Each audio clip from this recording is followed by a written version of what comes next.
Hello, it's Em again, and it's time for some crochet stuff and a project I've been working on. So the first one is the one I started last time. It's the Meadow Bag.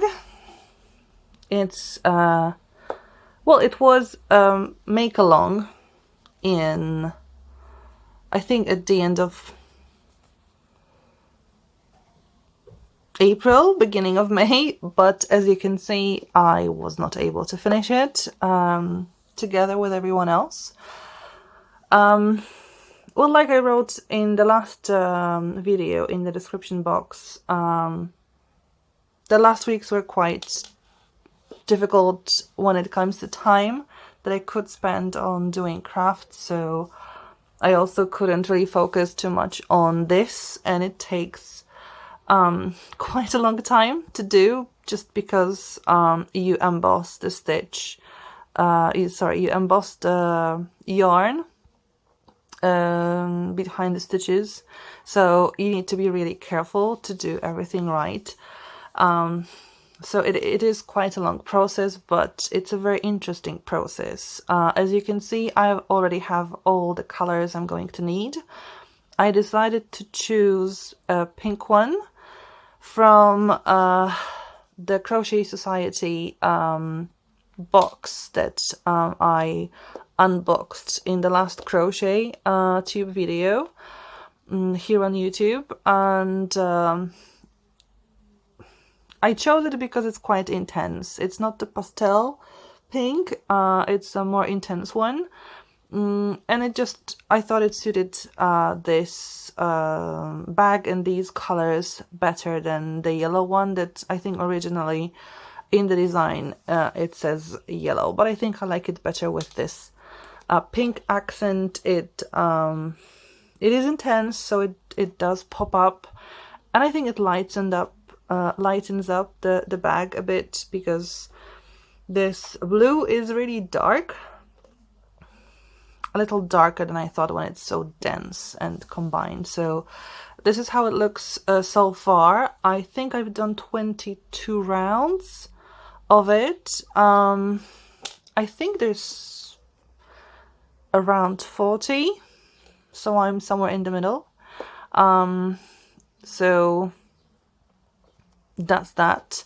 And I realized that early on I've made some mistakes. They don't cause any trouble making the bag further on. It's just that they don't look correct. It's those bits here. As you can see, there is this green appearing where it shouldn't. I mean, obviously there are small details where the green also pops up where it shouldn't, but it's just me not being careful enough with covering all the stitches. But this is a real mistake, because this means that I did here, I did a stitch in green color when it should have been blue, and it said so in the pattern. I just didn't pay enough attention, and I did it in a lot of spaces here in all the leaves where they started to get divided from the stem of the flower. And as you can see, only now I realized it, and I'm doing the actual blue here.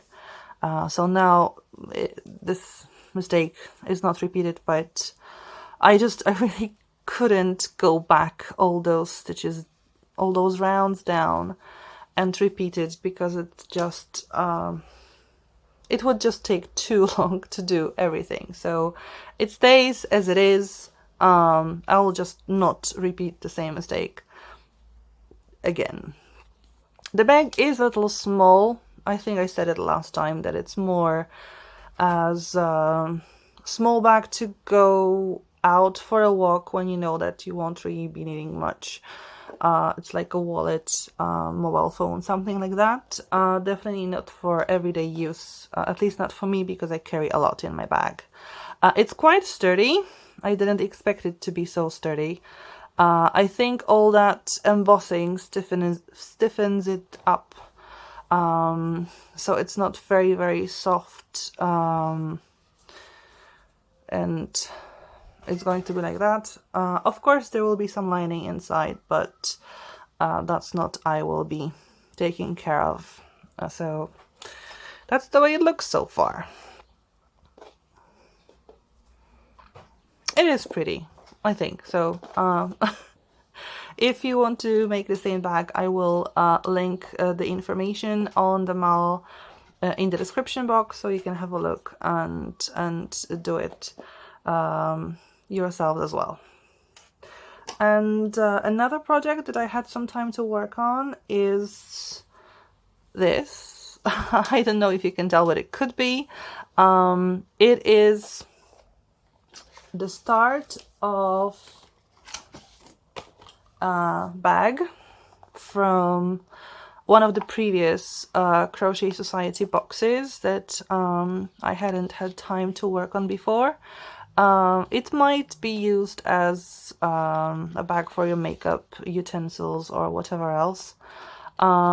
It could be for crochet hooks, I guess, or as a pencil case, whatever. So for now I'm doing the white bit.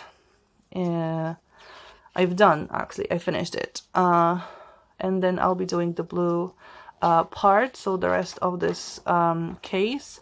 What I'm mostly happy about is that I'm trying a new thing. I've never really done chevron before, even though it's, you know, one of the most common, I think, designs and patterns used in blankets, for example. I've never used it before, so that's always learning something. And it's the yarn is nice to the touch.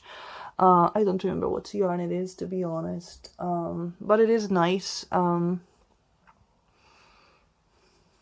to work with, so that's kind of pretty.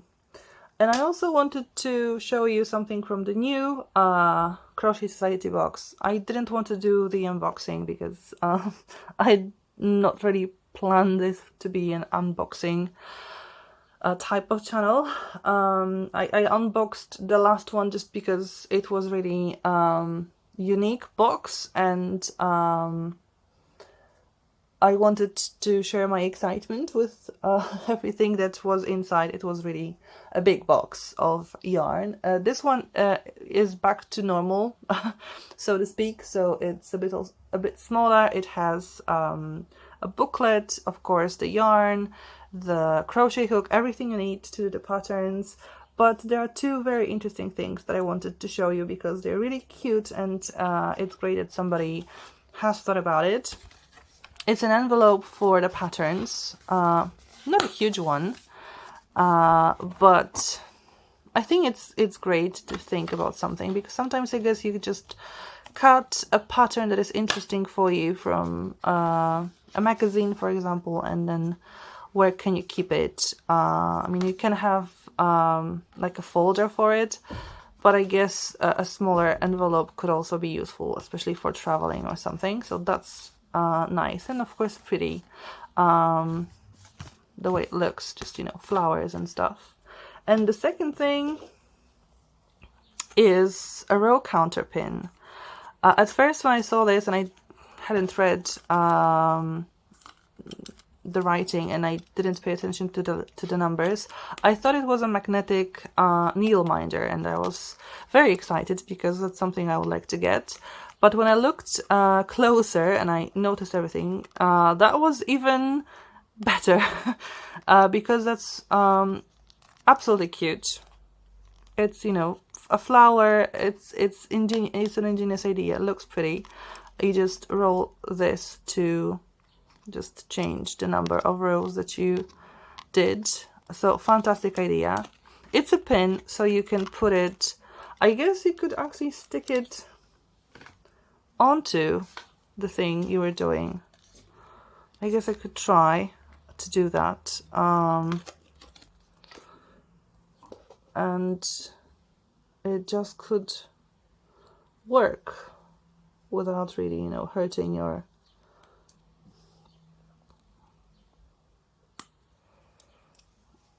and then you crochet a bit and then you push things like that. So it's a really nice idea, something unique, and I like it a lot. It's just great that somebody has thought about it. So obviously I need to learn how to use that. I need to remember which way to turn the wheels to have to get the correct number, but it is nice and pretty. It is kind of heavy because it's made of, I guess, some metal parts, not plastic, but it's absolutely cute. It's absolutely cute. So a great idea, Crochet Society. I know that needle minders are not really your thing because I guess crocheting doesn't use a lot of needles, although sometimes we do need darning needles, so it could be useful as an idea for the future. But yeah, this one is absolutely beautiful, so very happy about that. And probably this box, I think it's box 12, this one.